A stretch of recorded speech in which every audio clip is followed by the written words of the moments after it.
রাজনীতি এটি শুধু একটি শব্দ নয়, এটি আমাদের সমাজের প্রাণ। চলুন এই শব্দের প্রতিটি অক্ষরের মাধ্যমে এর গভীরতা বুঝে নিই। পি হল পাওয়ার বা ক্ষমতা। এটি সেই শক্তি যা মানুষের সিদ্ধান্ত এবং কর্মকে প্রভাবিত করে। ও হল অর্ডার বা শৃঙ্খলা।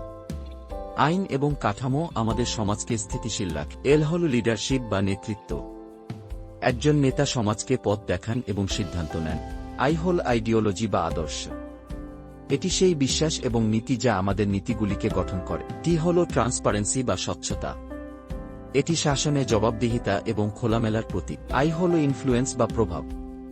এটি মানুষের মতামত এবং নীতিকে গঠন করে। সি হল কনসেনসাস বা ঐকমত্য। এটি সহযোগিতা এবং সম্মতির মাধ্যমে সিদ্ধান্ত নেওয়ার প্রক্রিয়া। হল স্ট্র্যাটেজি বা কৌশল।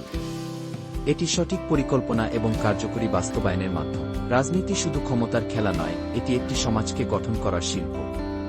ক্ষমতা, শৃঙ্খলা, নেতৃত্ব, আদর্শ, স্বচ্ছতা, প্রভাব, ঐক্যমত এবং কৌশল, এই অক্ষরগুলি একসাথে আমাদের সমাজের ভিত্তি তৈরি করে।